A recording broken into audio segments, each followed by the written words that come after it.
The Bible is not reliable because it's been translated so many times. You can't trust what we have because it's been translated so many times. People have told me, people at reputable schools have told me about professors who've made this claim. People who make these claims, this particular claim, are either ignorant or evil or both. This bothers me a great deal. It bothers me a great deal that there are people who claim to be intelligent who continue to make this argument, and it bothers me that there are Christians who don't laugh at them.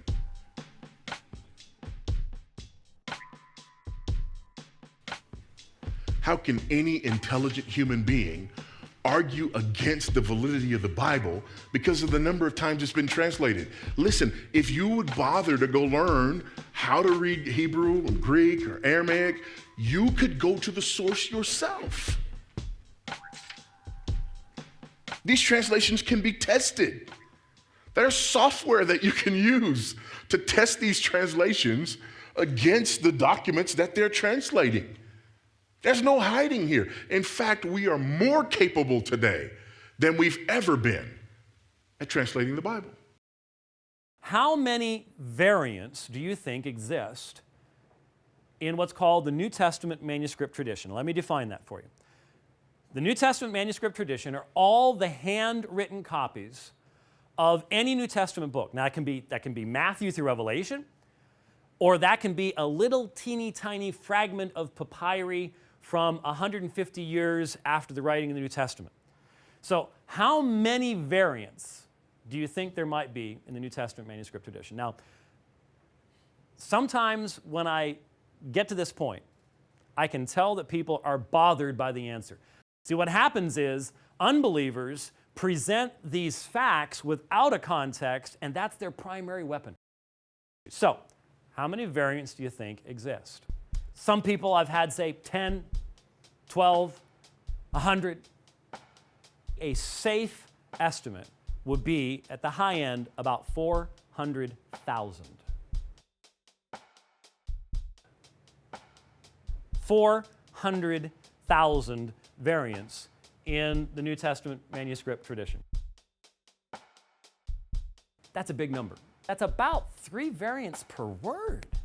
Now, I have seen people, atheists, some of my Muslim apologist friends, who will just present that and they'll leave it hanging in the air that we basically have 3 options for every word in the New Testament. We all need to know the answers to these kinds of things. We need to know these facts and know how, in reality, what we're looking at here is part of the evidence for the reliability of this text. Until you hear the whole story, it can be hard to understand. So let's look at what they don't tell you. What they don't tell you.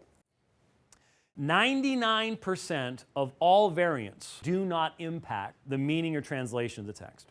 99% of them are simply inconsequential. They do not in any way impact the meaning of the text. So 1% of 400,000 is about 4,000 meaningful textual variants out of 138,162 words. It's about 2.9%, or 1 meaningful variant every 3 pages. But only about half of these are viable. That means it doesn't go back to the early period. It could not be the original reading. And so that could happen. So only about half, or a little less than half, of these are viable. They actually go back far enough, they have enough manuscript evidence behind them that they could possibly represent the original. So that comes up with about 1,500 to 2,000 viable New Testament textual variants. That is a very, very different picture. Now, we still need to understand that. Simple fact, the more manuscripts you have for a work of antiquity, the more variants you're going to have. Think about it. If you only have 1 manuscript, how many variants do you have? None. What's the real problem with that? You have to trust that whoever made that 1 manuscript got it absolutely right. And if you don't have anything else, if you don't have anything to check that by, you've got no way to get back to the original. For any work of antiquity, the more manuscripts you have that you can compare, the better off you are and the better certainty you have of still possessing the original readings. But the downside to that is the more manuscripts you have, the more variants you have. So while we have a large number of variants, it's just because the New Testament has more manuscripts than any other work of antiquity at all. How many manuscripts do we have? The New Testament, we have over 6,000 manuscripts or portions of manuscripts in the New Testament. And we can go back to within a couple of decades of the last writings. If that doesn't sound impressive to you, it's because you don't deal with ancient writings. The best example that we have in terms of number of documents is Homer's Iliad. Homer's Iliad, we have a few hundred manuscripts, but the earliest one we can put our hands on is written 2,100 years after the original. And people have the audacity to question the New Testament. That's ridiculous. If it was a fight, they'd stop it. They wouldn't even let it start. If the Bible is not considered reliable or trustworthy in an institution like this, then there is no ancient document that should ever be considered trustworthy at an institution like this. Because none comes close to the Bible.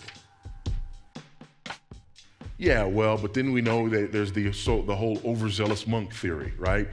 And that it's these monks and it's this Constantine guy. Again, that's more Dan Brown, okay? That's Da Vinci Code, that's the movies.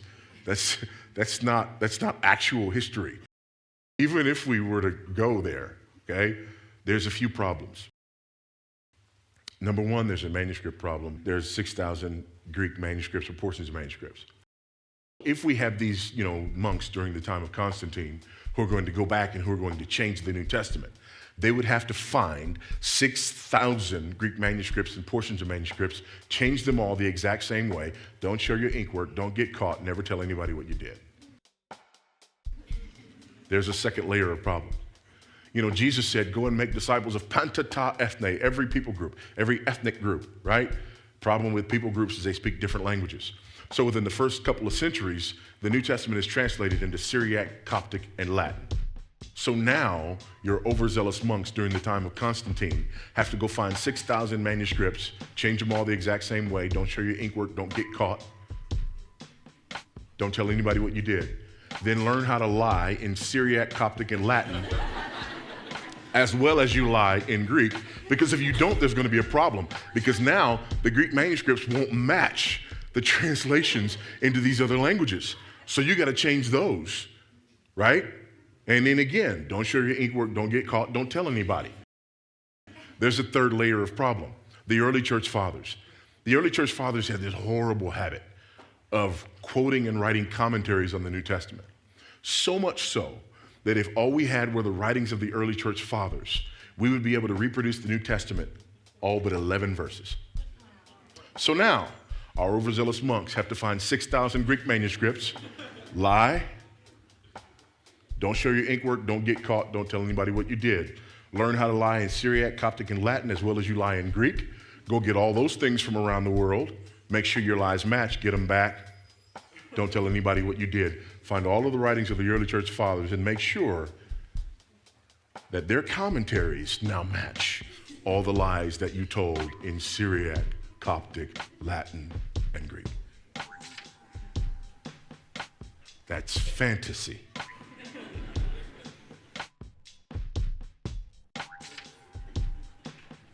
That's fantasy, okay? That's absolute fantasy.